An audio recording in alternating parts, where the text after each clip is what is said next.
Hello guys, welcome back to my channel. मैं हूं नकुल और आज हम स्टार्ट करने जा रहे हैं काइनेमेटिक्स का लेक्चर 1 जे एक्सप्रेसवे सीरीज का।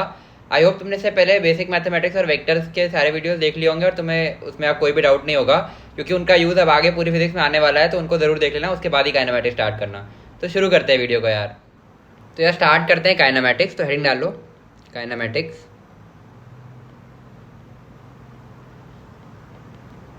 तो यार सबसे पहले जान लेते हैं काइनेमेटिक्स का मतलब क्या होता है।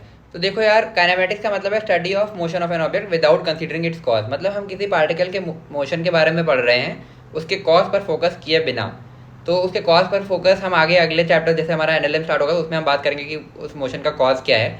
बट यहाँ पर हम केवल उस पार्टिकल के मोशन को एनालाइज कर रहे हैं और उसके लिए हम कुछ चीज़ों को डिफाइन करते हैं, जैसे तुम्हारा उस पार्टिकल का डिस्टेंस उसने कितना कवर किया अपने मोशन के दौरान, उसकी स्पीड क्या थी, एवरेज तुम निकाल सकते हो और पूरे टाइम इंटरवल पर या किसी एक सर्टेन पॉइंट पर भी बता सकते हो, और उसकी वेलोसिटी क्या थी, उसकी स्पीड जैसा हमने बात की, एक्सेलरेशन क्या था, ये सारी चीज़ें हम उसमें डिफाइन करेंगे। तो कुछ लोग ऐसे होंगे जो कि क्लास 9 में होंगे, जो पहली बार पढ़ रहे होंगे, तो तुम्हें सब कुछ अच्छे से समझ में आने वाला है एकदम बेसिक से।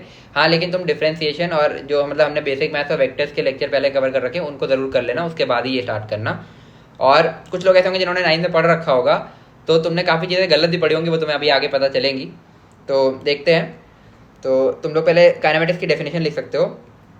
काइनेमेटिक्स का मतलब है स्टडी ऑफ मोशन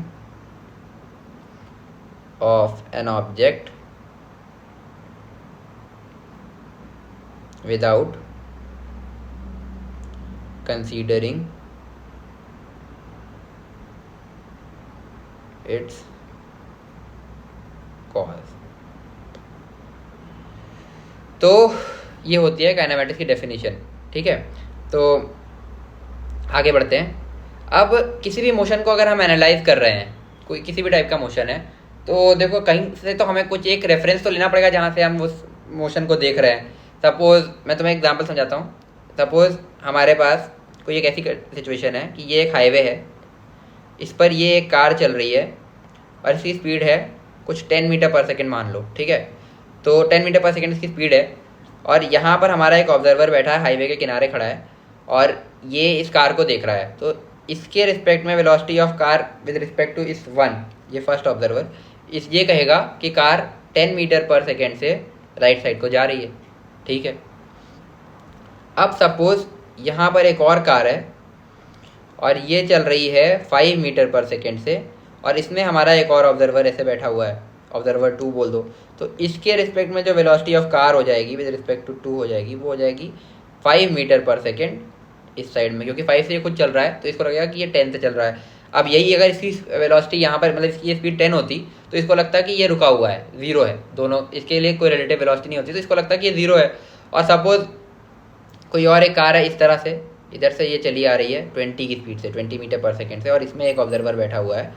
तो इससे अगर हम पूछेंगे, इसको ऑब्जर्वर नंबर 3 नाम दे दो, तो ये बोलेगा कार की जो वेलोसिटी है वो है, इसको 20 + 10 30 मीटर पर सेकेंड की वेलोसिटी फील होगी इस डायरेक्शन में। तो हर एक के हिसाब से अलग अलग वेलोसिटी आ गई, और इसी तरीके से सारे मोशन पैरामीटर्स इन सब के हिसाब से अलग अलग आ जाएंगे। तो हम एक स्टैंडर्ड एनालिसिस कैसे करेंगे ऐसे में?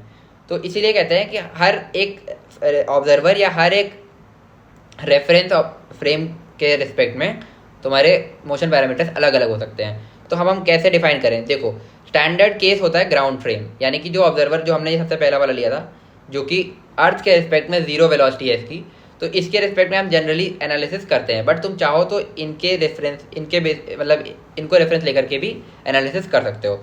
तो देखो, ऑब्जर्वर या जो तुम्हारे ऑब्जर्वर हैं वो दो टाइप्स के होते हैं। एक हो गया तुम्हारा velocity of observer with respect to earth zero हो गई, जो कि हम ग्राउंड फ्रेम भी कहते हैं इसे, ग्राउंड फ्रेम या ग्राउंड ऑब्जर्वर। ठीक है, और दूसरा तुम्हारा हो गया velocity of object with respect to earth not equal to zero.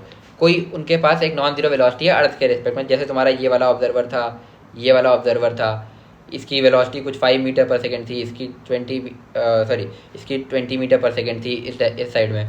तो ये अलग तरह के ऑब्जर्वर हो गए, बट जनरली हम ग्राउंड फ्रेम पे सारी एनालिसिस करते हैं। तो मतलब कुल मिला के समझाने का मतलब यहाँ पर ये था कि किसी भी पार्टिकल का मोशन फ्रेम डिपेंडेंट होता है। तो जिस ऑब्जर्वर के रिस्पेक्ट में हम बात करेंगे उसके रिस्पेक्ट में सारे मोशन पैरामीटर्स अलग अलग हो सकते हैं। तो जनरली हम ग्राउंड फ्रेम पे बात करते हैं। चलो आगे बढ़ते हैं। आई होप इसमें अब कोई डाउट नहीं होगा। तो अब हम सबसे पहले ट्रेजेक्ट्री को समझ लेते हैं।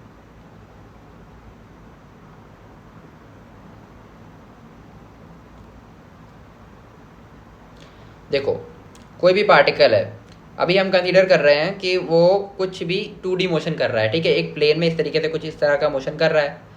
तो इस पार्टिकल की जो ये पूरा इसने पाथ फॉलो किया यहाँ से लेकर के यहाँ तक, यही है इसकी ट्रेजेक्ट्री। तो ट्रेजेक्ट्री का मतलब क्या होता है?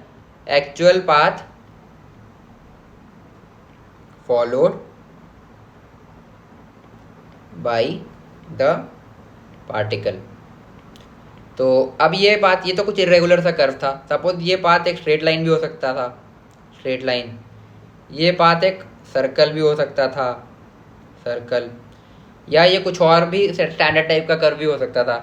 तो ये हो गया ट्रेजेक्ट्री का मतलब। अब ट्रेजेक्ट्री से ही आती है तुम्हारी ट्रेजेक्ट्री इक्वेशन। ट्रेजेक्ट्री इक्वेशन क्या होती है? ट्रेजेक्ट्री इक्वेशन ये एक इक्वेशन होती है एक्स वाई में, y as a function of x, जो कि पार्टिकल की ट्रेजेक्ट्री को डिफाइन करती है। सपोज जैसे ये स्ट्रेट लाइन है, अगर तुमने कोऑर्डिनेट ज्योमेट्री थोड़ा बहुत भी पढ़ा होगा, तुम्हें पता होगा, बाकी तुम आगे पढ़ोगे, इस पर पूरा एक चैप्टर भी है तुम्हारा मैथ्स में। तो स्ट्रेट लाइन की इक्वेशन होती है y equal to m x plus c, जिसमें m होता है तुम्हारा स्लोप, जो कि एक कांस्टेंट होता है, कांस्टेंट होता है, और c जो होता है वो तुम्हारा इंटरसेप्ट होता है, और ये भी कांस्टेंट ही होता है। तो कुल मिला के वेरिएबल कौन कौन से हुए? y और x। तो ये y और x में एक इक्वेशन हो गई, जिससे हम इस स्ट्रेट लाइन के बारे में बता सकते हैं, ठीक है। और इसी तरीके से सर्कल की इक्वेशन होती है कुछ इस टाइप की, x square plus y square equal to r square, जिसमें r तुम्हारा रेडियस है और रेडियस अगेन कांस्टेंट होता है। तो यहाँ पर भी एक्स वाई में एक इक्वेशन हो गई। तो इक्वेशन ऑफ ट्रेजेक्ट्री का फाइनली मतलब क्या हुआ कि एक्स वाई में एक इक्वेशन, एक्स वाई में एक इक्वेशन जिसके थ्रू हम पार्टिकल की ट्रेजेक्ट्री डिफाइन कर सकते हैं। तो देखो यार, नोट्स तुम हिंदी में भी बना सकते हो, समझ में आना चाहिए, ठीक है। ऐसा कोई ज़रूरी नहीं है तुम्हें ये नोट्स किसी को दिखाने थोड़ी है, तुम्हें अपने समझने के लिए बनाने हैं। तो इस तरीके से करोगे तो तुम्हारे लिए अच्छा होगा, तुम्हें अच्छे से समझ में आएगा। तो हम पार्टिकल की ट्रेजेक्ट्री, एक्स वाई में एक इक्वेशन जिसके थ्रू हम पार्टिकल की ट्रेजेक्ट्री बता सके, ये होती है तुम्हारी इक्वेशन ऑफ ट्रेजेक्ट्री। तो अब देखो मैं कहना क्या चाह रहा हूँ, हो सकता है ये चीज़ें तुम्हें थोड़ी सी ऊपर से जाए, तो तुम इक्वेशन ऑफ ट्रेजेक्ट्री वाला पार्ट थोड़े दिन बाद भी, जब 2-4 लेक्चर्स काइनेमेटिक्स हो जाए, फिर से आके देखना, तब तुम्हें दिक्कत नहीं आएगी। वैसे मैं सोच रहा था कि इसको बाद में पढ़ा दूँ, कुछ लोग बाद में पढ़ाते हैं, बट चलो कोई नहीं, अभी पढ़ लिया, कोई दिक्कत नहीं है। तो सपोज कोई पार्टिकल है जो कि एक्स और वाई में मोशन कर रहा है, और उसका एक्स कोऑर्डिनेट टाइम के साथ वेरी कर रहा है 2t, और वाई कोऑर्डिनेट उसका वेरी कर रहा है 4t स्क्वायर। तो ये हमारे पास इन्फॉर्मेशन है। तो अगर हम इससे बोलें कि इक्वेशन ऑफ ट्रेजेक्ट्री बता दो, इक्वेशन ऑफ ट्रेजेक्ट्री क्या होगी, तो देखो इक्वेशन ऑफ ट्रेजेक्ट्री होती क्या है? y as a function of x होती है, मतलब एक्स वाई में एक इक्वेशन होनी चाहिए। यहाँ पर कौन बाधा बन रहा है हमारे लिए? ये t बाधा बन रहा है। t हमें नहीं चाहिए, हमें एक्स वाई में इक्वेशन चाहिए। तो इन दोनों इक्वेशन से क्या मैं t को एलिमिनेट कर सकता हूँ? हाँ, कर सकता हूँ, बिल्कुल। तो जैसे ये वाली इक्वेशन है x इक्वल टू 2t, तो यहाँ से t की वैल्यू मैं x/2 लिख लूँ, और इसको मैं उठा करके इस वाली इक्वेशन में पुट कर दूँ। तो जब मैं पुट करूँगा तो y equal to 4t square की जगह मैं लिख दूँ x/2 का होल स्क्वायर, ये। तो ये हो जाएगा y equal to 4x square upon 4, 4 से 4 गया, तो y equal to x square आ गई। तो वैसे ये एक पैराबोला की इक्वेशन है, तुम आगे पढ़ोगे, बट हमारा केवल इसमें यहाँ पर इतना लेना देना है कि एक्स वाई में एक इक्वेशन आ गई, इससे हम इस पार्टिकल का ट्रेजेक्ट्री बता सकते हैं, और यही इक्वेशन ऑफ ट्रेजेक्ट्री है इसकी। तो आई होप इसमें अब कोई डाउट होना नहीं चाहिए। एक क्वेश्चन कर लेते हैं, इसके बाद तुम्हें बिल्कुल क्लियर हो जाएगा। और अगर उसके बाद भी ना हो तो जैसा मैंने तुमसे पहले कहा कि तुम जो है 2-4 लेक्चर जब आगे पढ़ लो, 2D मोशन भी पढ़ लो, उसके बाद आके एक बार फिर से देखना, तुम्हें लगेगा ये क्या बचकानी चीज़ थी, ठीक है। तो चलो आगे बढ़ते हैं। तो क्वेश्चन लेते हैं। तो हमारा क्वेश्चन ये कि हमें x as a function of time दिया हुआ है, मतलब उस पार्टिकल का एक्स टाइम के साथ कैसे वेरी कर रहा है, वो है a इंटू में 1 प्लस कॉस टी, और y as a function of time दिया हुआ है a साइन टी। और अब हमसे पूछ रहा है कि इक्वेशन ऑफ ट्रेजेक्ट्री क्या होगी इस पार्टिकल की। तो वीडियो पॉज करके तुम लोग एक बार पहले खुद ट्राई करो, मेरे ख्याल से हो जाना चाहिए, और नहीं होगा तो फिर मैं बता तो रहा ही हूँ। तो आई होप तुमने एक बार ट्राई किया होगा, और तुमसे शायद हो भी गया हो, अगर नहीं भी हुआ तो आप देख सकते हो, ठीक है। तो देखो x जो है हमारा वो दिया हुआ है a plus A cos T, इस ब्रैकेट को मैंने खोल लिया है, और y हमारा a साइन टी है। और हमें करना क्या है, यहाँ से एलिमिनेट t को एलिमिनेट करना है। तो देखो जहाँ पर भी ये कॉस और साइन हो ना, कॉस और साइन तुम्हें दिख जाए, ये कॉस है ये साइन है, और इनका कोएफिशिएंट भी देखो यहाँ पे ए और ए ही है। तो अगर ऐसा कॉस और साइन तुम्हें दिख जाए तो तुम ये वाला फॉर्मूला यूज़ करके cos square t plus sine square t equal to 1, ये करके तुम एलिमिनेट कर सकते हो कॉस और साइन को। और इसी में अगर तुम ऐसे देख लो ए कॉस स्क्वायर टी प्लस ए साइन स्क्वायर टी, तो ये ए हो जाएगा। ठीक है, मेरे ख्याल से इसमें डाउट नहीं होगा। तो यहाँ से अगर हम यहाँ ये लिखें तो पहली वाली इक्वेशन से हम ये, इसको मैं इक्वेशन 1 बोल रहा हूँ और इसको मैं इक्वेशन 2 बोल रहा हूँ। तो पहली वाली इक्वेशन से हम लिख सकते हैं a cos t is equal to x minus a, और इस वाले इक्वेशन से मैं लिख सकता हूँ a sine t equal to y. ठीक है, इनको स्क्वायर करके ऐड कर दो, 1 का स्क्वायर प्लस 2 का स्क्वायर कर दो, तो इधर तुम्हारा बनेगा a square cos square t plus a square sine square t equal to x minus a whole square plus y square. तो यहाँ पे ए स्क्वायर कॉमन लोगे तो बनेगा cos square t plus sine square t, और इधर तुम्हारा बनेगा x minus a whole square plus y square. तो अब ये cos square t plus sine square t 1 होता है, तो यहाँ से तुम्हारा ए square equal to x minus a whole square plus y square हो जाएगा। तो आई होप यहाँ तक तुम्हें कोई डाउट होगा नहीं। तो ये तुम्हारी इक्वेशन ऑफ ट्रैजेक्टरी आ गई। एक्स वाई में एक इक्वेशन है, अब तुम बोलोगे ए भी है, तो ए यहाँ पर कांस्टेंट है। ठीक है, शायद मैं मेंशन करना भूल गया, तो ए इक्वल टू कांस्टेंट वैसे मान लिया करो, ए कांस्टेंट है। तो ए कांस्टेंट है, तो ये एक्स वाई में एक इक्वेशन हो गई, ये तुम्हारी इक्वेशन ऑफ ट्रैजेक्टरी हो गई, इक्वेशन ऑफ ट्रैजेक्टरी हो गई। हालांकि ये एक सर्कल की इक्वेशन है। ठीक है, ये वैसे तुम्हारा अभी बाद में तुम खुद सर्कल जब पढ़ोगे तो तुम्हें समझ में आ जाएगा। वैसे ये सर्कल की इक्वेशन है, इसका सेंटर a,0 है और इसका रेडियस a है। तो ये तुम आगे जब सर्कल पढ़ोगे तो तुम्हें समझ में आ जाएगा। तो उसकी कोई बात नहीं, बस तुम्हें यहाँ तक अगर ये निकाल लिया तो तुम्हारा आंसर कंप्लीट है। चलो अब आगे बढ़ते हैं। तो यार इसके बाद जो अगली चीज़ हम डिफाइन करने वाले हैं वो है पोजीशन वेक्टर। तो हेडिंग डाल सकते हो पोजीशन वेक्टर।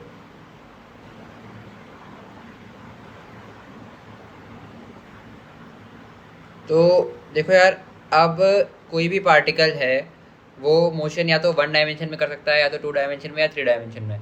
तो 3 डायमेंशन तो तुम्हारे सिलेबस में नहीं है। 1 डायमेंशन में किसी भी पार्टिकल को, अगर कोई पार्टिकल 1 डायमेंशनल मोशन कर रहा है तो वो या तो इस डायरेक्शन में या इसकी अपोजिट डायरेक्शन इस तरफ जा सकता है।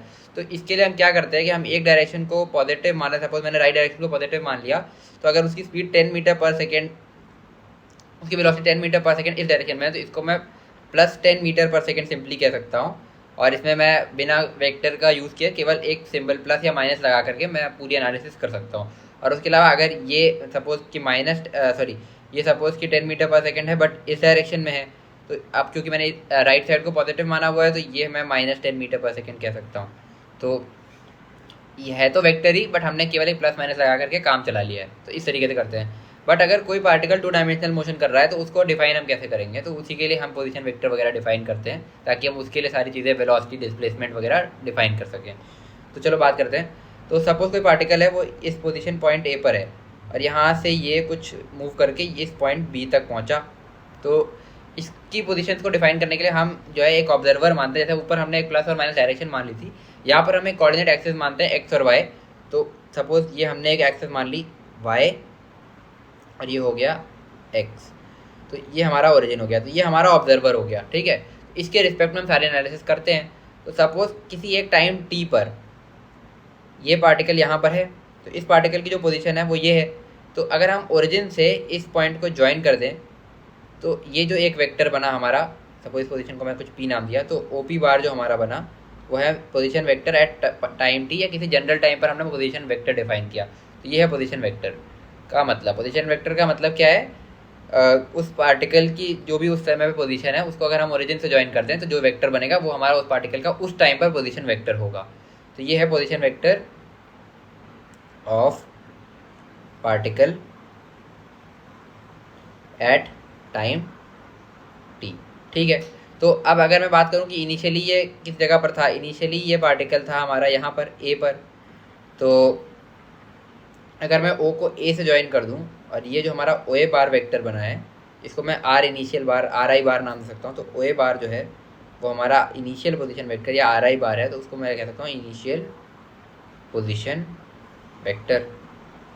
तो आई होप इसमें कोई डाउट नहीं होगा। सिमिलरली जो हम अगर फाइनल पोजीशन को ज्वाइन कर दें तो ये जो ओ बी बार बनेगा ये हमारा फाइनल पोजीशन वेक्टर है, O B bar r final bar, इसको हम फाइनल पोजीशन वेक्टर कह देंगे। तो आई होप तुम्हें पोजीशन वेक्टर अब क्लियर हो गया होगा, इसमें कोई डाउट नहीं होगा। आगे बढ़ते हैं। तो पोजीशन वेक्टर हमें डिफाइन करने की जरूरत क्या पड़ती है, क्योंकि यहीं से हम डिस्प्लेसमेंट और उसके आगे की चीज़ें डिफाइन करेंगे। तो चलो बात करते हैं डिस्प्लेसमेंट क्या होता है।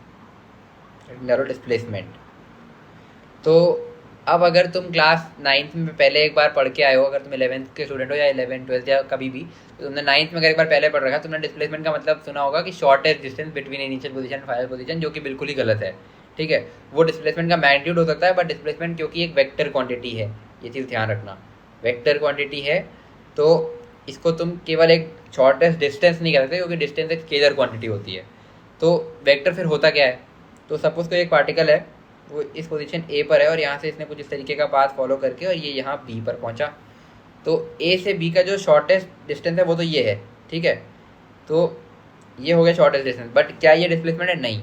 डिस्प्लेसमेंट क्या होगा कि जो वेक्टर हम इनिशियल पोजीशन से फाइनल पोजीशन की तरफ ड्रॉ करेंगे वो होगा उसका डिस्प्लेसमेंट। तो ए बी बार जो हमारा वेक्टर बनेगा वो है displacement vector of particle, displacement vector. तो वेक्टर क्योंकि इसके पास एक डायरेक्शन होगी और इसका मैग्नीट्यूड होगा, मतलब इसके मैग्नीट्यूड के साथ साथ डायरेक्शन भी होगी। लेकिन अगर हम ए बी की लेंथ सपोज कुछ एल थी, तो अगर ए बी बार का मॉड एल है, ठीक है, तो ये डिस्प्लेसमेंट नहीं है, ये डिस्प्लेसमेंट नहीं है। डिस्प्लेसमेंट एक वेक्टर है जो कि ए बी बार, ये हमारा डिस्प्लेसमेंट है, और ये डिस्प्लेसमेंट का मॉड है, जिसको तुम अभी तक डिस्प्लेसमेंट शायद समझते होगे। तो वो गलत चीज़ अब दिमाग से निकाल देना। तो अब तुम्हें मेरे ख्याल से डिस्प्लेसमेंट का मतलब समझ में आ गया होगा। तो अब जो हमने जैसे ऊपर एनालिसिस करी थी कि कोई पार्टिकल यहाँ इस पॉइंट ए पर है, यहाँ से कुछ मूव करके इस तरीके से बी पर आया, और इसके सारी चीज़ों को डिफाइन करने के लिए हमने एक ऑब्जर्वर माना इस तरीके से। तो ये एक्स वाई एक्सेस हो गई और ये हमारा ओरिजिन हो गया। तो हमने एक इनिशियल पोजीशन वेक्टर डिफाइन किया था इस तरीके से, ये ओ ए बार जो कि हमारा आर इनिशियल बार था। फिर हमने एक फाइनल पोजीशन वेक्टर डिफाइन किया था यहाँ पर, ये था। तो और हमारा जो, अगर हम डेफिनेशन के हिसाब से चलें तो डिस्प्लेसमेंट क्या होगा, ये डिस्प्लेसमेंट क्या होगा, डिस्प्लेसमेंट हमारा ए से बी को कनेक्ट करने वाला जो वेक्टर होगा ए बी बार। तो ए बी बार जो है ये हमारा डिस्प्लेसमेंट वेक्टर हो जाएगा। तो अब इस ए बी बार को हम कैसे निकालें, तो अब तुम ध्यान से देखो, तो अगर ये आर आई बार है, इसको मैं उलट दूँ तो ये हमारा इस डायरेक्शन में अगर मैं कर दूँ तो ये आर आई बार का उल्टा माइनस आर आई बार बन जाएगा। और इसमें अगर मैं ये आर एफ बार ऐड कर दूँ, minus are i bar plus R F bar कर दूँ मैं, तो मैं कहना क्या चाह रहा हूँ कि ये तुम्हारा इस तरीके से उल्टा माइनस आर आई बार बन गया। तो minus are i bar plus R F bar कर दूँ, तो तुमने जैसे वेक्टर एडिशन पढ़ी रखा है तो तुम्हें समझ में आ गया होगा कि ये बनेगा हमारा एस बार। तो यहाँ से हमें निकल के मिल जाएगा कि एस बार, जिसको हम डिस्प्लेसमेंट भी कह रहे हैं, डिस्प्लेसमेंट, ये हो जाएगा तुम्हारा r final minus r initial, initial final position vector minus initial position vector, ये होता है तुम्हारा डिस्प्लेसमेंट। और इसी को हम डेल्टा आर बार से भी कहीं कहीं रिप्रेजेंट करते हैं। तो आई होप तुम्हें समझ में आ गया। और क्योंकि वेक्टर माइनस वेक्टर है तो ये भी एक वेक्टर है, तुम्हें क्लियर हो गया होगा। तो ये एक वेक्टर क्वांटिटी है, तो शॉर्टेस्ट डिस्टेंस इसका मैग्नीट्यूड होता है, ना कि ये खुद। तो डिस्प्लेसमेंट का मतलब अब तुम्हें समझ में आ गया होगा मेरे ख्याल से। तो आगे बढ़ते हैं। अब हम इसके बाद समझेंगे डिस्टेंस। तो डिस्टेंस तो यार बहुत ही सिंपल है, इसमें तो कुछ खास वो कुछ है ही नहीं। तो डिस्प्लेसमेंट, डिस्टेंस का मतलब क्या हुआ, जो पार्टिकल ने अपने मोशन के दौरान लेंथ कवर करी वो उसका डिस्टेंस कवर्ड हो गया। तो actual path length covered by the particle, इसमें तो कुछ है ही नहीं। Actual path length covered by the particle, ठीक है। तो सपोज अब हम एक एग्जांपल से समझ लेते हैं इस चीज़ को कि एक पार्टिकल है, वो किसी एक पोजीशन ए पर है, और यहाँ से ये ऐसा एक सेमी सर्कुलर पाथ फॉलो करता है और ये इस पोजीशन बी तक पहुँचता है। और इस पाथ का जो रेडियस है वो आर है, रेडियस को मैंने बोल दिया आर। तो अब अगर मैं इसमें तुम्हें बोलूँ कि तुम्हें इसका पार्टिकल का डिस्प्लेसमेंट क्या है ये बताना है, और डिस्टेंस कवर्ड क्या है ये बताना है। तो चलो शुरू करते हैं। तो सपोज मैं कहीं पर भी ओरिजिन, मैं यहाँ पर ए पर ओरिजिन मान लेता हूँ, ये हमारा एक्स है, ये वाई, ये मैंने ओरिजिन मान लिया। तो अब ये जो पार्टिकल है, तो अगर इसके रेडियस आर है तो ये ए से बी डायमीटर इसका 2r हो जाएगा। तो इसकी जो डिस्प्लेसमेंट वेक्टर जो इसका बनेगा वो बनेगा 2r लेंथ का, और डायरेक्शन क्या है आई कैप, तो 2r आई कैप, ये तुम्हारा हो जाएगा डिस्प्लेसमेंट सिंपली। तो डिस्प्लेसमेंट का मॉड अगर तुम पूछोगे तो वो क्या होगा, 2r रहेगा, ठीक है। बट डिस्टेंस इसने क्या कवर किया, अगर ये टोटल सर्कल कवर करता तो इसकी डिस्टेंस होती है 2πr, बट इसने सेमी सर्कल कवर किया है तो इसलिए इसकी डिस्टेंस कवर्ड हो जाएगी πr। तो अब ये बताओ कि πr और 2r में कौन सा बड़ा है, πr बड़ा है। तो अब यहाँ से एक चीज़ समझ में आती है कि जो डिस्टेंस कवर्ड होती है, ठीक है, वो हमेशा ग्रेटर देन या इक्वल टू होती है डिस्प्लेसमेंट के मॉड से। और ये डिस्प्लेसमेंट के मॉड के बराबर कब होती है, ये भी बहुत इंटरेस्टिंग केस है। अब इसके बाद हम इसी पर आने वाले हैं, बट अभी तक तुम्हें ये पता होना चाहिए कि जो डिस्टेंस कवर्ड होती है वो हमेशा डिस्प्लेसमेंट के मॉड से बराबर या उससे ज़्यादा होती है। तो आई होप तुम्हें यहाँ तक अभी कोई डाउट नहीं होगा। तो अब मेरा एक क्वेश्चन है तुमसे यहाँ पे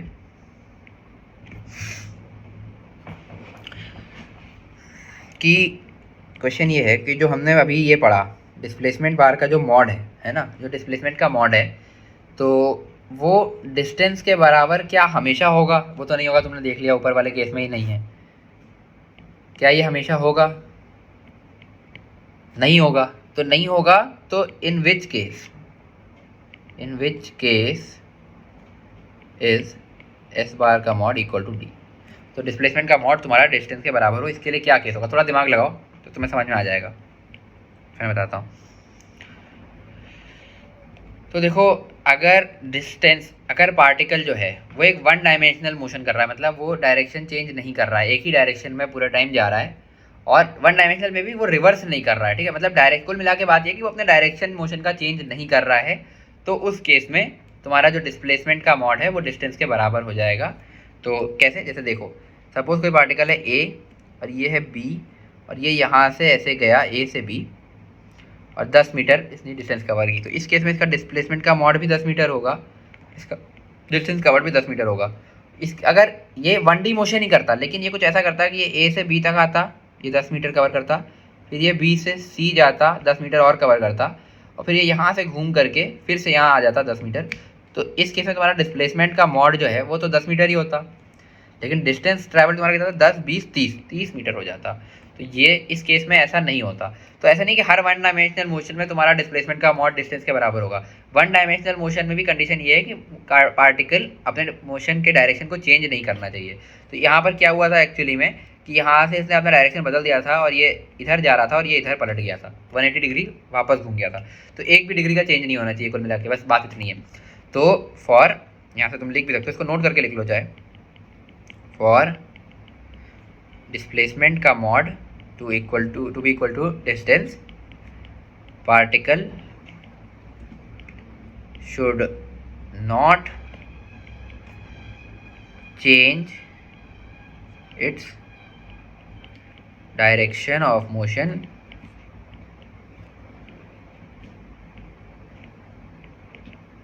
at any instant during the motion, at any instant during the motion।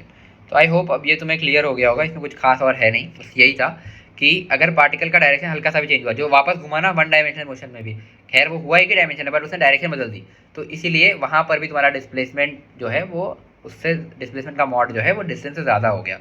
तो यही था, इसमें और कुछ खास नहीं है। तो अब आगे बढ़ते हैं। वेलोसिटी क्या होता है? बेसिकली वेलोसिटी क्या है कि ये है पोजीशन वेक्टर का चेंज, या फिर तुम्हारा जो डिस्प्लेसमेंट है ना, rate of change of displacement या rate of change of position vector with respect to time. तो जो तुम्हारी पार्टिकल की पोजीशन है ना, वो टाइम के साथ कितनी स्पीड से, या सॉरी पार्टिकल का जो तुम्हारा जो पोजीशन वेक्टर है या फिर उस पार्टिकल की जो पोजीशन है वो टाइम के साथ कितनी तेज़ी से या धीरे चेंज हो रही है, इस चीज़ को बताता है तुम्हारा वेलोसिटी। वेलोसिटी क्या है? लिख सकते हो, rate of change of position vector with respect to time. ठीक है, तो सबसे पहले हम डिफाइन कर लेते हैं एवरेज वेलोसिटी। तो एवरेज वेलोसिटी का मतलब है कि हम एक टाइम पीरियड के ऊपर डिफाइन कर रहे हैं, जैसे 3 सेकंड के अंदर, मतलब 0 से 3 सेकंड तक कितना चेंज हुआ, या 2 से 6 सेकंड के बीच में कितना चेंज हुआ, इस तरीके से। तो अभी हम एक इंस्टेंट पर वेलोसिटी की बात नहीं कर रहे कि t = 2 पर कितनी हुई, t = 4 पर कितनी हुई। तो तुमने अभी इंस्टेंट पर पढ़ा भी नहीं होगा, तो 9th-10th में अगर तुमने ये काइनेमेटिक्स पढ़ा है तो उसमें तुम्हें एवरेज वेलोसिटी पढ़ाते हैं और उसी को वेलोसिटी बोल देते हैं, या एवरेज स्पीड ही पढ़ाते हैं उसी को स्पीड बोल देते हैं, बट वो एवरेज होता है। इंस्टेंटेनियस तुम अब सीखोगे, क्योंकि मैंने जैसे तुम्हें पहले भी बताया था कि उसके लिए तुम्हें डिफ्रेंसिएशन वगैरह आना चाहिए, वो आएगा तभी तुम इसको कर पाओगे। तो आगे बढ़ते हैं, देखते हैं। तो सबसे पहले हम एवरेज वेलोसिटी डिफाइन कर लेते हैं। एवरेज वेलोसिटी, अच्छा, एक नोटेशन याद रखना, किसी भी क्वांटिटी का एवरेज लिखने के लिए ना उसको हम इस तरीके के ब्रैकेट में बंद कर देते हैं। इसका मतलब है कि वो उस क्वांटिटी की एवरेज वैल्यू, वेलोसिटी का तो सिंबल वी बार होता ही है, तो अगर हमने इस ब्रैकेट के अंदर बंद कर दिया, ये है एवरेज वेलोसिटी, ठीक है, एवरेज वेलोसिटी।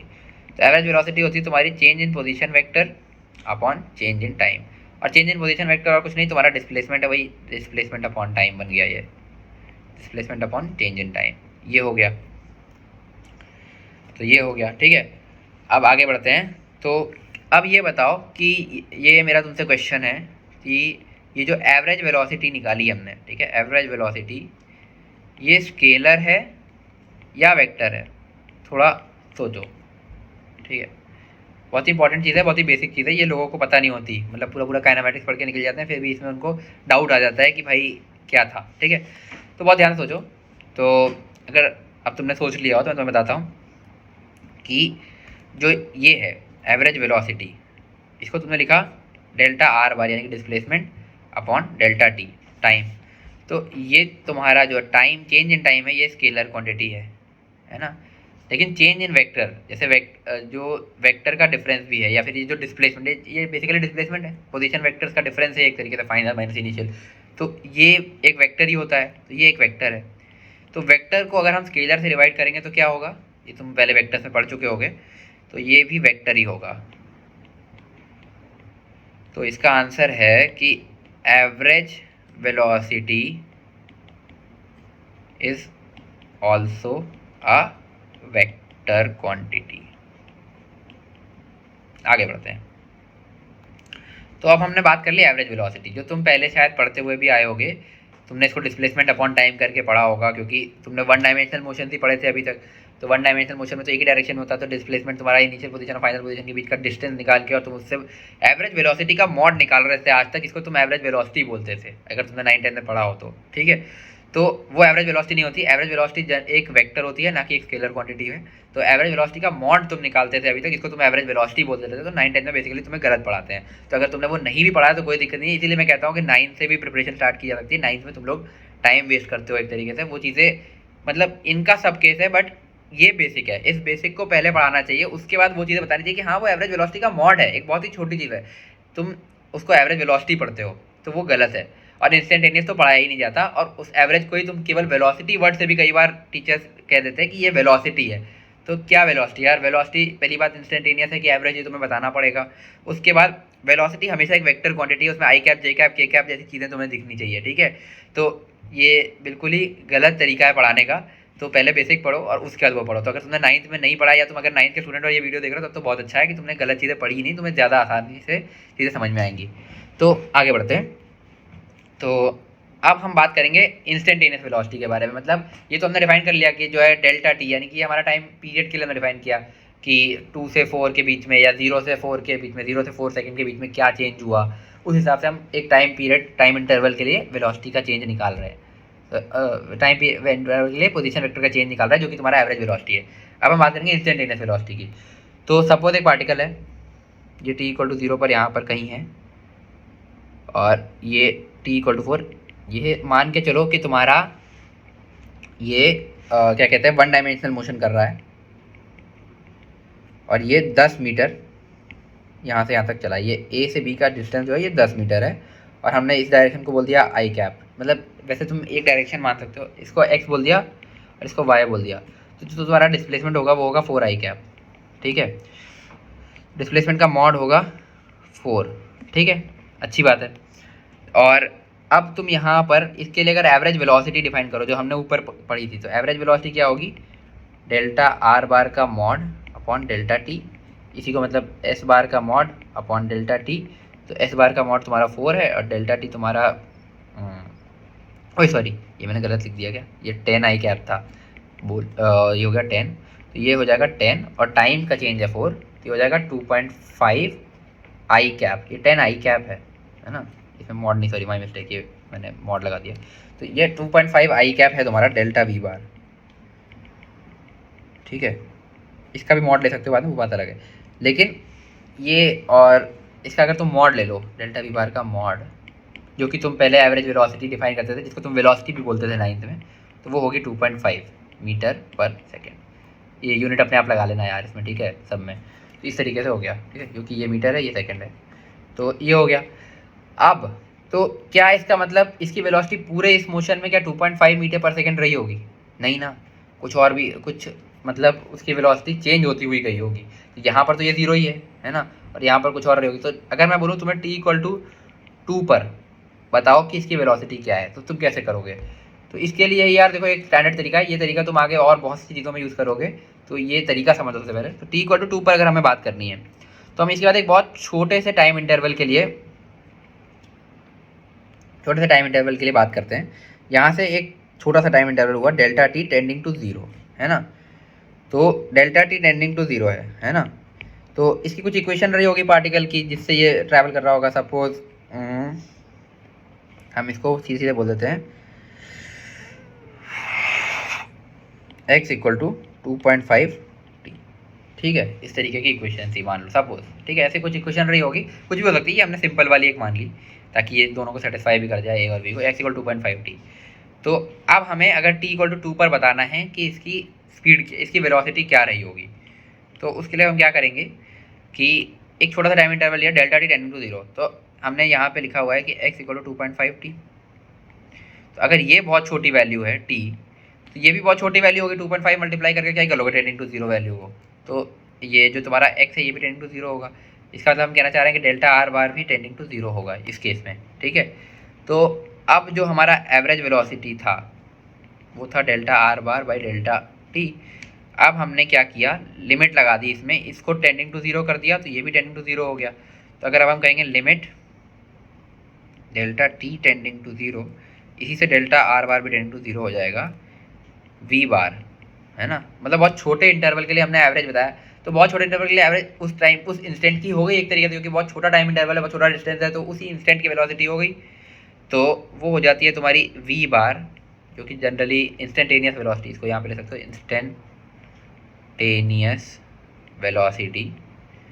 और ये हो जाती है limit delta t tending to zero, delta r bar tending to zero, delta r bar by delta t. और इसी को हम लिख देते हैं d r by d t, जो हम डिफ्रेंसिएशन के टाइम पर भी पढ़ चुके हैं। तो इसका मतलब v जो है वो हो जाएगा तुम्हारा v bar D r bar by d t. तो जो हमारा पोजीशन वेक्टर है, अगर उसको हम टाइम के रिस्पेक्ट में डिफ्रेंशिएट कर देंगे, तो हमें उस टाइम की इंस्टेंटेनियस वेलोसिटी मिल जाएगी बिना किसी प्रॉब्लम के। तो आई होप ये क्लियर हो गया। अब जैसे ऊपर वाले एग्जाम्पल में हम देखें, तो हमने कहा था कि ये क्योंकि वन डायमेंशनल मोशन है, तो हम इसको वन डायमेंशनल में ऐसे भी कह सकते हैं कि वी एक्स बार बेसिकली हमने निकाला, तो वो D x bar by d T होता है, ठीक है। ये कैसे कह दिया एक बार देख लो। तो ये हमने लिखा v bar = d r bar by d t, ये हमने निकाल लिया है। तो जो हमारा आर बार होगा वो जनरल मोशन के लिए कैसा होगा, r x i cap plus r y, या फिर इसको ऐसे लिख दो यार, x i cap plus y j cap plus z k cap, है ना। और वी बार जो होगा वो होगा तुम्हारा v x i cap plus v y j cap plus v z k cap. तो v bar = d r bar by d t. तो यहाँ से हम लोग सीधे सीधे लिख सकते हैं कि वी एक्स जो होगा वो होगा तुम्हारा d x by d t, v y होगा तुम्हारा d y by d t, v z होगा तुम्हारा d z by d t. तो इस तरीके से तुम वन डायमेंशनल मोशन के केस में तो डायरेक्ट लिख सकते हो। तो वन डायमेंशनल क्वेश्चन जैसे तुम्हारा ऊपर वाला था, तो इस केस में तुम यहाँ से v x = d x by d t से अगर लिखोगे, तो v x = d x by d t. तो डी एक्स का हमारा क्या था, 2.5 टी बाई डी टी, ये होगा तुम्हारा वी एक्स। तो वी एक्स तुम्हारा 2.5 मीटर पर सेकेंड निकल करके आ जाएगा। ये कांस्टेंट वेलोसिटी वाला मोशन था, इसलिए तुम्हारा एवरेज और इंस्टेंटेनियस सेम आ रहा है। अदरवाइज हर केस में ऐसा नहीं होगा।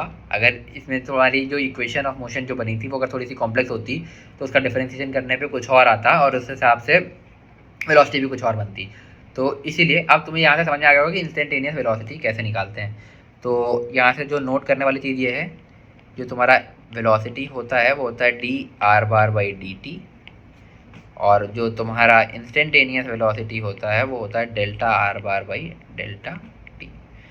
अब मेरा यहाँ से तुमसे एक इम्पॉर्टेंट क्वेश्चन है, ठीक है, कि खैर ये क्वेश्चन तुम वैसे बता दोगे, जो एवरेज वेलोसिटी का मॉड है ये क्या, अच्छा सॉरी चलो एक चीज़ पहले बता देते हैं, है ना। तो स्पीड भी डिफाइन कर लो पहले, उसके बाद इसको करते हैं, ठीक है।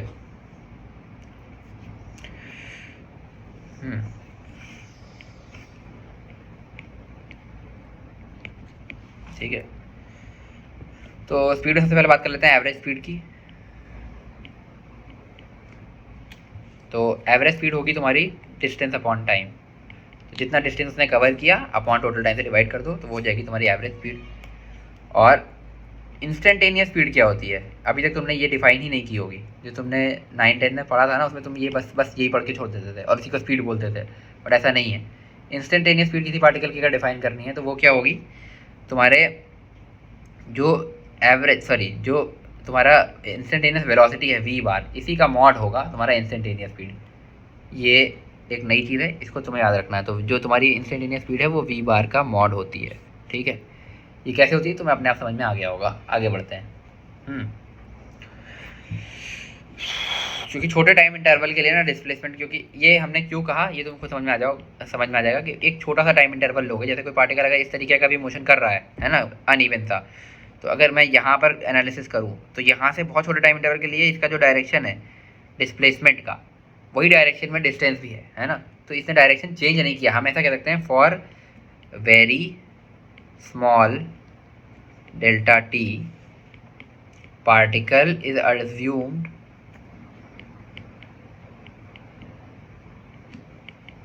to move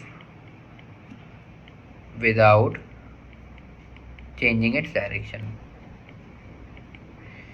तो जब डायरेक्शन चेंज ही नहीं किया तो तुम्हारा डिस्प्लेसमेंट और डिस्टेंस भी बराबर हो जाएगा, और उस केस में तुम्हारा इंस्टेंटेनियस स्पीड और इंस्टेंटेनियस वेलोसिटी का मॉड बराबर हो जाएगा। क्योंकि ऐसा नहीं कह सकते कि इंस्टेंटेनियस स्पीड इंस्टेंटेनियस वेलोसिटी के बराबर हो जाएगा, कि वो एक वेक्टर और एक स्केलर क्वांटिटी कभी भी इक्वल नहीं हो सकते। उसका मॉड इसके बराबर होगा। तो आई होप ये चीज़ तुम्हें क्लियर हो गई होगी अब तक, ठीक है। ठीक है, तो यहाँ तक अगर तुम्हें क्लियर हो चुका है तो अब मैं तुमसे एक फाइनली चलो ठीक है, यहाँ तक क्लियर हो चुका है। तो अब तक हमने जो चीज़ें सीखी, एक चीज़ तुम्हें यहाँ से समझ में आ गई होगी कि अगर हमारे पास position vector delta r bar है ना, जो कि तुम्हारा, या फिर इसको हम ऐसे भी लिख सकते हैं एस बार, तुम्हारा डिस्प्लेसमेंट वेक्टर है। तो इसको अगर हम टाइम के रिस्पेक्ट में डिफ्रेंशिएट करेंगे तो हमें मिल जाएगा वेलोसिटी वेक्टर। तो ये चीज़ तुम्हें अब तक क्लियर हो गई होगी। टाइम के रिस्पेक्ट में डिफरेंशिएट करो। वैसे इसको आगे ये भी लिख सकता हूँ मैं कि इसको जब और तुम टाइम के रिस्पेक्ट में डिफरेंशिएट करोगे तुम्हें एक्सेलरेशन मिल जाएगा। तो एक्सेलरेशन अभी मोस्ट प्रोबेबली हम अगली क्लास में कवर करने वाले हैं। तो अभी तक यहाँ तक हम कर लेते हैं। चलो ठीक है, आगे बढ़ते हैं। अब कुछ क्वेश्चंस कर लेते हैं, ठीक है, फिर आगे बढ़ेंगे।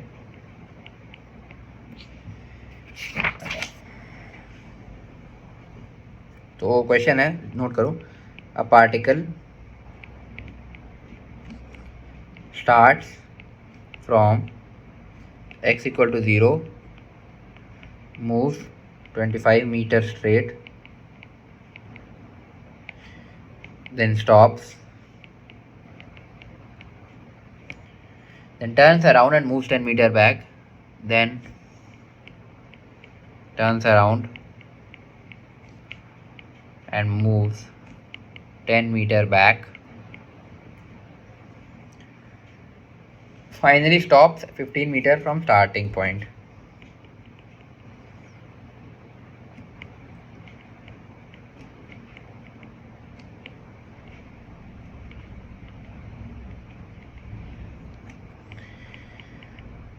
ठीक है, तो what is its average speed and average velocity?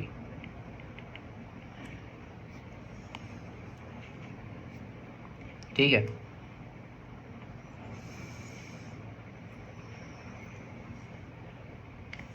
तो पार्टिकल है x = 0 पर इनिशियली, ठीक है। सॉल्यूशन करते हैं इसका। तो पहले तुम लोग खुद ट्राई करो, फिर उसके बाद वीडियो पॉज करके फिर उसके बाद तुम सॉल्यूशन दे सकते हो। तो x = 0 पर है ये इनिशियली। तो ये यहाँ से 25 मीटर जाता है, 25 मीटर, और ये इस पोजीशन पे पहुँच गया सपोज b। फिर यहाँ से ये रिटर्न करता है 10 मीटर वापस, और ये पहुँचता है c 10 मीटर वापस, ठीक है। इस केस में इसका एवरेज स्पीड और एवरेज वेलोसिटी पूछा है, तो सिंपल है यार। तो देखो अब वैसे तो एवरेज वेलोसिटी एक वेक्टर है, ठीक है, तो तुम्हें हर बार आई कैप जे कैप के कैप में लिखना चाहिए वैसे तो, बट क्योंकि वन डायमेंशनल मोशन है तो वन डायमेंशनल मोशन में हम उसको कोई एक डायरेक्शन को पॉजिटिव मान के, जैसे हम एक डायरेक्शन को पॉजिटिव मान लें तो हम सारी एनालिसिस कर सकते हैं इसको स्केलर टाइप्स देख करके। देखो मैं क्या कहना चाह रहा हूँ तो समझ में आ जाएगा। इस केस में तुम्हारा जो डेल्टा आर बार है ना, उसी को हम डेल्टा एक्स बार भी कह सकते हैं, वो है x final minus x initial. तो एक्स फाइनल अगर तुम देखो, अगर तुम इस ओरिजिन को यहाँ पर तुम अपना रेफरेंस रख लो तो एक्स फाइनल तुम्हारा ये है, तो 15 मीटर ये आगे चला है, 15 है ना, ये पॉजिटिव डायरेक्शन, 15 आई क्या की जगह केवल 15 लिख रहा हूँ क्योंकि मुझे पता है पॉजिटिव डायरेक्शन है, और माइनस इनिशियल तुम्हारा 0 है, तो 15 इन पॉजिटिव डायरेक्शन है ना, टुवर्ड्स पॉजिटिव, ऐसे लिख सकते हो, टुवर्ड्स पॉजिटिव एक्स डायरेक्शन, ठीक है। तो जो तुम्हारा एवरेज वेलोसिटी होगा इस पूरे टाइम इंटरवल में वो हो जाएगा तुम्हारा delta x bar by delta T, तो ये हो गया 15, और टोटल टाइम तुम्हें यहाँ पर शायद मैं लिखना भूल गया हूँ, ठीक है, तो टाइम जो लिखा है इसमें टोटल टाइम टेकन जो है वो 10 सेकेंड है, ठीक है, ये मैं क्वेश्चन में लिखना भूल गया था। ये हो जाएगा तुम्हारा 15/10 यानी कि 1.5 metre per second towards positive x direction, ये लिखना पड़ेगा तुम्हें, टूवर्ड्स पॉजिटिव एक्स डायरेक्शन, या फिर तुम इसको 1.5 आई कैप लिख सकते थे उस तरीके से, अगर तुम उसको ओरिजिन मानते थे तो तुम इस तरीके से टूवर्ड्स पॉजिटिव एक्स डायरेक्शन, ये दिखा रहा है कि एक वेक्टर है। अब तुमसे पूछ रहा है कि स्पीड, एवरेज स्पीड, ठीक है, एवरेज स्पीड को मैंने बोल दिया लेट से इस तरीके से मैंने लिख दिया v, और इसमें बार नहीं बनाया, ठीक है, इसलिए ये एवरेज स्पीड है। तो होगा total distance upon total time, तो d बाई डेल्टा टी। तो डिस्टेंस कितना कवर किया इसने, पहले 25 गया फिर 10 वापस आया, यानी कि 35 कवर किया इसने, 35, और टाइम कितना लिया वही 10, ये हो जाएगा 3.5 मीटर पर सेकेंड। इसमें हमने कोई भी वो डायरेक्शन डिफाइन नहीं की क्योंकि एक स्केलर क्वांटिटी है। तो अब मेरा फिर तुमसे वही एक क्वेश्चन है जो मैंने पहले भी पूछा था, ठीक है, क्वेश्चन ये है कि जो एवरेज वेलोसिटी है इसका जो मॉड है, क्या ये एवरेज स्पीड के मॉड के, एवरेज स्पीड के इक्वल होगा, सॉरी ये इक्वालिटी होल्ड करेगी, होल्ड और नॉट। तो क्लियरली दिख रहा है यार कि ये होल्ड नहीं करेगी, ऊपर वाले एग्जांपल में तुम्हें दिख रहा है कि ये होल्ड नहीं करेगी क्योंकि जो है तुम्हारा जो पोजीशन वेक्टर, सॉरी जो तुम्हारा इस केस में एवरेज स्पीड है वो ज़्यादा आ रहा है। तो जनरली फिर यहीं से वही चीज़ आती है, जो तुम्हारी एवरेज स्पीड है ना वो ग्रेटर देन इक्वल टू होती है एवरेज वेलोसिटी के मॉड से। ये क्यों होगी, इसका सिंपल सा रीज़न यही है कि डिस्टेंस जो है वो greater than equal to s bar के मॉड होता है। यहीं से तुम ये चीज़ भी एक लिख सकते हो, तो ये भी तुम एक ध्यान रख सकते हो चीज़ को, ठीक है, सिंपल सी चीज़ है। तो आगे बढ़ते हैं, तो आई होप ये चीज़ क्लियर हो गई होगी। और फिर दूसरा क्वेश्चन मेरा ये था, इसमें यहीं पे लिख लो कि जो तुम्हारा v इंस्टेंटेनियस, जो तुम्हारा इंस्टेंटेनियस वेलोसिटी है v बार इंस्टेंटेनियस, इसका मॉड जो है ये v इंस्टेंटेनियस यानी इंस्टेंटेनियस स्पीड की बात हो रही है, ठीक है। तो इंस्टेंटेनियस स्पीड के क्या, इंस्टेंटेनियस वेलोसिटी का जो मॉड है क्या वो हमेशा इंस्टेंटेनियस स्पीड के बराबर होगा? तो इसका आंसर तुम्हें पता ही होना चाहिए कि ये इक्वालिटी हमेशा होल्ड करेगी। इसका रीज़न हम लोग पीछे डिस्कस कर चुके हैं कि बहुत छोटे टाइम इंटरवल के लिए हम ये दोनों चीज़ें डिफाइन करते हैं, और बहुत छोटे टाइम इंटरवल के लिए डायरेक्शन जो है वो हम एज्यूम करते हैं कि चेंज नहीं हुई, क्योंकि तो खुद ही देखो बहुत छोटे से टाइम इंटरवल के लिए तो डिस्टेंस और डिस्प्लेसमेंट सेम डायरेक्शन में होगा ना, इमेजिन करके देखो। तो इस केस में ये चीज़ हमेशा होल्ड करती है कि जो तुम्हारा इंस्टेंटेनियस वेलोसिटी का मॉड है वो हमेशा इंस्टेंटेनियस स्पीड के बराबर होता है। तो आई होप अब इसमें कोई डाउट नहीं रह गया होगा। अगर इतने तक तुम्हें कोई भी डाउट होता है तो तुम कमेंट सेक्शन में डाल सकते हो, और उसके अलावा तुम मुझे इंस्टाग्राम पे डीएम कर सकते हो। तो यार आज के लिए यहीं तक रखते हैं, तो कल हम आगे कंटिन्यू करेंगे और इसमें हम एक्सेलरेशन वगैरह पढ़ेंगे।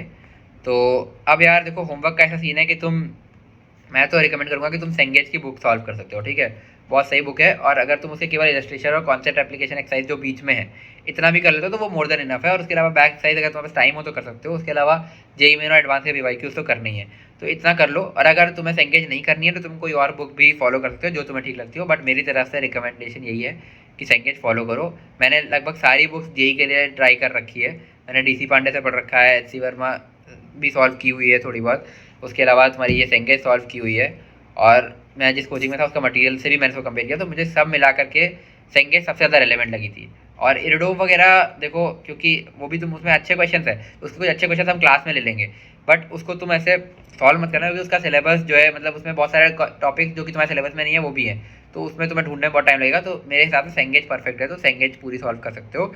और इसके अलावा अगर तुम्हें कुछ और मटेरियल पर वो चाहिए तो तुम्हें वीडियोस वगैरह तो चैनल पर उसके लिए आएगी ही, तो उसको देख लेना। तो आज की क्लास में ये तक रखते हैं, तो कल हम आगे पढ़ेंगे एक्सेलरेशन से। तो अगर वीडियो तुम्हें पसंद आई हो तो वीडियो को लाइक करना, चैनल को सब्सक्राइब कर लेना, ताकि तुम्हें आगे की कोई भी वीडियो मिस आउट ना हो।